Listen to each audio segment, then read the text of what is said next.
Now, one thing I do want to say in defense of Ryan Duffy and any other man here who says that the language is an issue, I'll tell you where the language is an issue. The language becomes an issue not from people like Jen and I. The language becomes an issue when it's used as a weapon, like it is in the political arena by, let's say, the Democratic Party establishment. That is a prime example of where you could say that their intentions when it comes to issues like this is not to solve any problems. It's to figure out how to piss off enough people to make more money. That's their prerogative. That is a completely different argument, and I am with you 1,000%. But those people are never going to change their language. They're never going to say that this is the actual issue here. What they are going to do is try to say that all men are terrible, that they all deserve to be treated like shit, and this continues the perpetual cycle of trouble that creates this environment. Right. They are as guilty as anybody. And that is one thing that doesn't get talked about. And that is why we have. I never do that. Like I would like, no, I like boys. I would never say that. But, oh, and this goes back to when a woman would choose the man or the bear. And all these men were so surprised that women would choose the bear. But I saw a video today of a woman. And like I said, assault victims, it's a spectrum. But believe it or not, and this is something that I don't know that a lot of men even really understand. I don't think a lot of people understand. There are things worse than death. And so when you ask a woman, does she prefer the man or the bear? The worst thing the bear is going to do is kill her. Yeah. So for some, and that was what and I'm just saying, so that's the man and the bear thing. As we were saying, the Democratic Party is a complete nightmare of the worst kind. And you would think that if we have been discussing this nonstop for a decade, that you would think at some point they would somehow come to their senses. And there are still people who think that fighting within the Democratic Party establishment is worth doing, that you can't just start a third party or even fight outside the two-party system altogether, which, yes, you can. You just don't want to go down the path that actually creates change because it's a much harder path. Now, if you are going to go down the path of working within the Democratic Party establishment, you're banging your head against the wall and you can't win. And while I do think that there are some key races that are happening right now on the Republican side, obviously you have Thomas Massie, and we're going to get to that later in the show. But in terms of the Democratic Party, there is one primary race that's going on right now that truly matters, and that is the Senate race in the state of Michigan. That Michigan, in terms of the Democratic Party in particular, I would say that Michigan is perhaps the most consequential state for them when it comes to the presidential election. So you have Whitmer, who's the governor, who I think we can all agree in terms of women elected officials is very likely to run for president in 2028. As a result, I do think that that is going to add even more weight to the state. But now you have a very interesting problem that the Democratic Party is starting to reveal their true stripes, particularly when it comes to Abdul El-Sayed, who definitely has a chance to win this Senate race. And there is no question that, as we've said before, if you think that the Republicans and Democrats have a weighted difference in terms of their anti-Muslim bigotry, you are dead wrong. The Democrats just hide it better than the Republicans do. That's it. That's really the difference. Thankfully, there are a lot of people out there who actually think that in the case of Abdul El-Sayed, he is the best candidate in the race. Now, why is he the best candidate in the race? Because he's the only one running against the state of Israel, and the other two are sucking them off left and right. He's the only person that is not on the Zio payroll. Correct. And I hate to say this, and I don't like saying this, but it's the absolute truth. If Mallory McMorrow, a white woman from the suburbs in the state of Michigan, was truly a progressive and against the state of Israel, she would be in the lead and Abdul El-Sayed would be way back. But because this is the issue of our time, and there are enough people out there who truly don't give a shit about your race or your religion, this is a primary example of just that. Because people know that McMorrow is full of shit, just as Stevens is.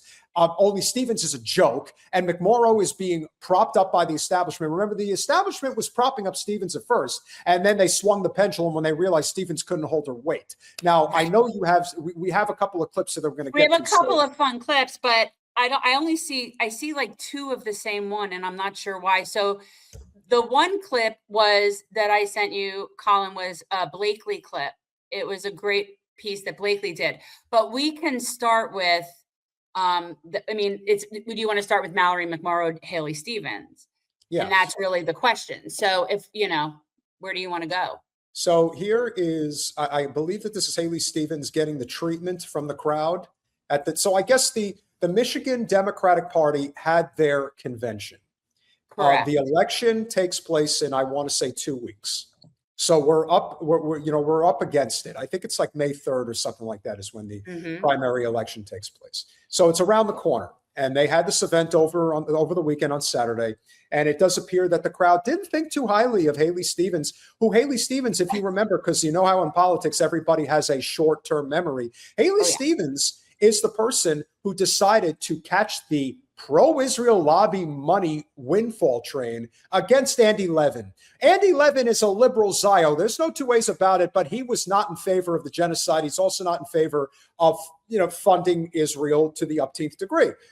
The Zios came out against him, and Haley Stevens was all the more ready, willing, and able to stand in there and say, I'm for Israel. And so this is essentially what has happened over the last few years, how it's coming full circle now.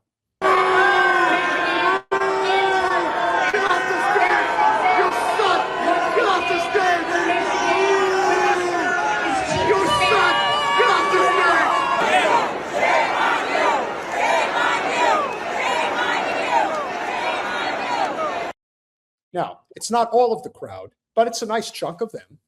That's pretty, telling for a state convention. Yes. And what you also have to remember, too, about the Democrats in general is that, and this again gets back to the reason why I believe that their party is more dangerous than the Republican Party. The Democratic Party thrives on decorum politics. There is a shitload of people sitting in that room that absolutely will not support Haley Stevens, and they're not supporting the Israel cause, but they will accept the Israel cause if it means the Democrats getting back into power. Why?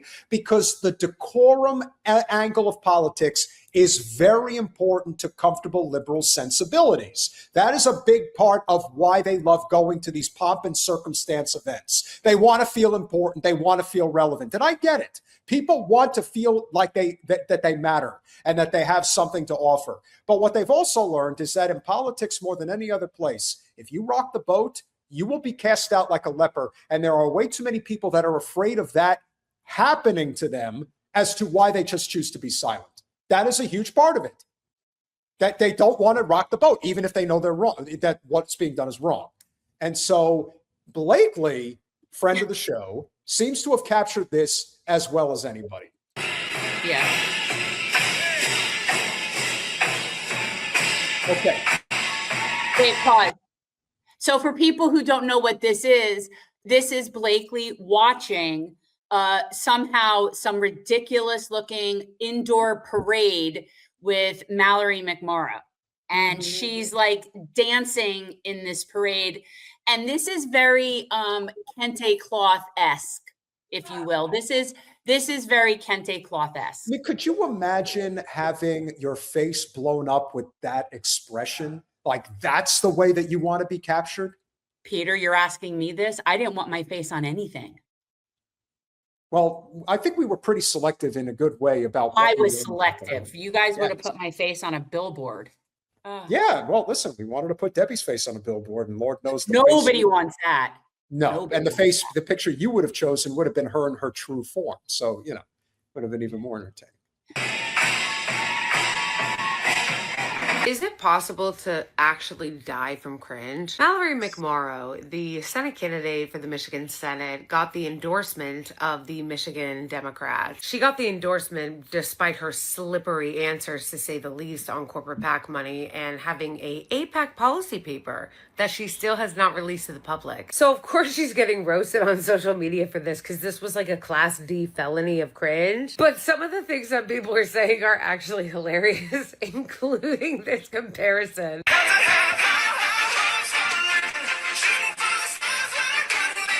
No, that's actually too perfect. It is giving Pete Buttigieg 2020, but this one was probably my favorite from Pastor Ben. No, but it is though. Blue MAGA establishment libs trying to defend this. Turns out people don't want to be miserable 24/7. Armchair Twitter warriors aren't the.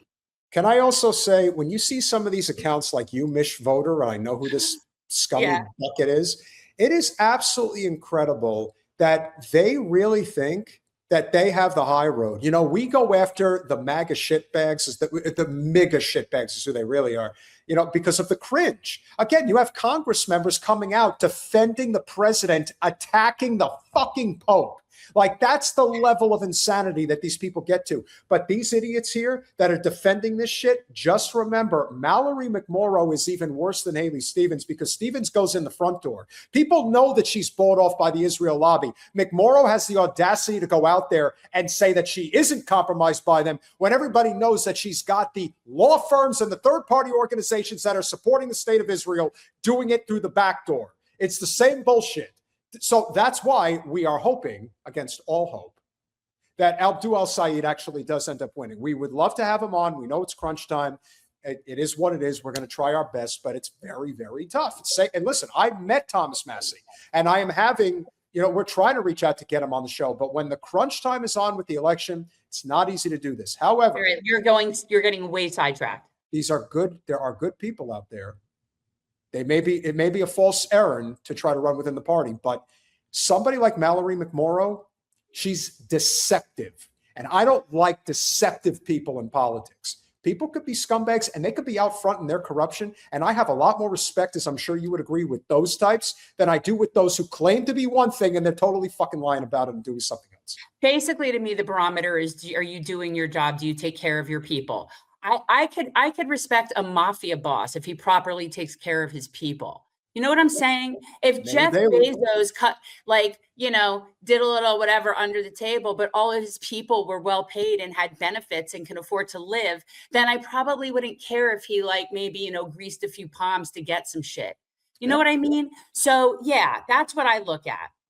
Audience for this. First of all, stop acting like the people that go to these events are, the only normies in middle America go to these events. No, people who are really engaged in politics go to these events. But the funniest part was this reply. I'm literally here and it was corny and she doesn't get nearly the reaction Abdul does in any of the caucus rooms. Incredible. That was actually the same shit the Pete Buttigieg people tried to do. Yep. Yeah. It's not going to work. And maybe it's not going to work. And maybe he'll win, maybe he won't. I know you think that there's gonna be some fuckery afoot, and there probably will. Oh, I know there will be fuckery afoot. Yeah. If he wins, and they're going to do everything they can to keep that from happening, everything.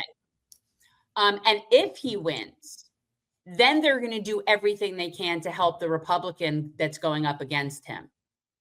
Yes, they will. They will start PACs that are different names that will be Dem contributors, and it will be to the Republican.